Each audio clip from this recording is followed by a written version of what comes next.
आपण मानक मो चैनल रे अनेक अनेक स्वागत।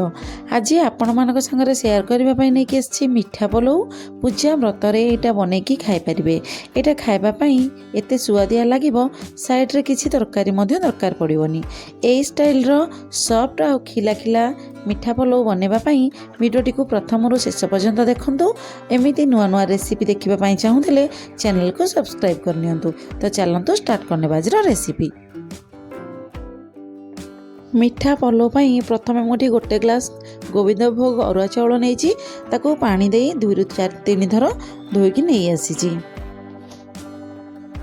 मिठा पलौ पई आमे ठी काजू 10 रु 15टा, किसमिस किछि, दालचीनी 4 रु 5 खंड, गुजराती 2टा, अलैच गोटे एवं स्टार फ्लावर गोटे, लवंग 8 रु 10टा, किछि गोलमरिच और तेजपत्र 2टा। एबे आमे मिठा पलौ पई एठी मो गोटे पितल बासन व्यवहार करिछि। आपण माने चाहिले एठी जे कोनोसी बासन नै पारिबे। एबे आमे 2 चम्मच घी को गरम करनेबा आ रखिथिबा गोटा मसला को सब आमे दे देबा। तापरे काजू को पके देबा। काजू टिके भाजी ही गला परे आमे किसमिस को पकेबा।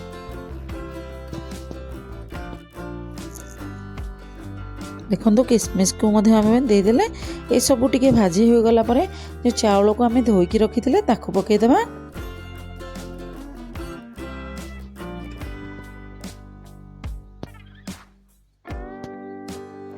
एठी तेजपत्र 2टा आम दे देबा और चाउल को किछि समय भाजी नेबा।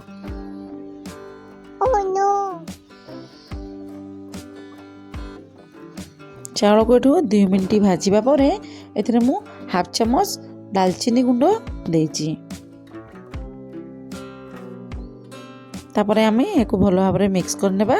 जो ग्लास रे आमे मापिकी चाउल नैथिले सेही गोटे ग्लास चाउल रे आमे एठी 2 ग्लास पानी दे देबा।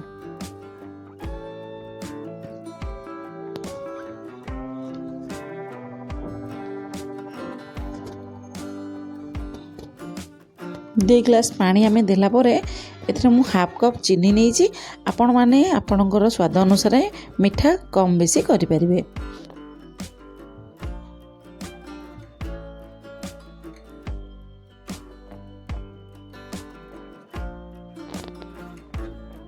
एबे एको भलो भाबरे मिक्स करनेबा आ कवर करनेबा। गैस रो फ्लेम को आमे एठी लो रे रखिबा।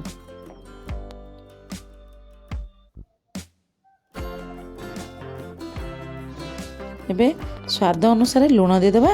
मुठी लुण दबा पई भूली जाइथिली, तो आपण माने चीनी आउ पानी देला बेले आपण माने लुण को सेई टाइम रे दे देबे।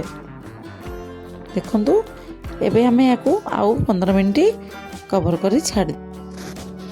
15 मिनिट परे देखंतु हमर एठी मिठा पलौ बनिकी रेडी हे गला। एबे हमें ऊपर हाफ चम्मच दालचीनी गुंड आउ दे देबा आ गोटे चम्मच गुआ घी पके देबा। जदि आपन को गुआ घी भलो लागेनी ताले स्किप कर परिबे। एकू आ किछि समय कवर करे छाड़ी देबा। किछि समय परे आमे याको गोटे सर्विंग प्लेट को काढी नेबा। एमिति मिठा खानिका पूजा पर्व रे बनेकी खांतु, देखिबे बहुत भलो लागिबो। तो आपण माने निश्चय थरे ट्राए करंतु। केमिति लागिला मते कमेंट माध्यम रे जणांतु। तो आज पई रहिली, पुणी आसीबे किछि नुआ रेसिपी नै। जय जगन्नाथ।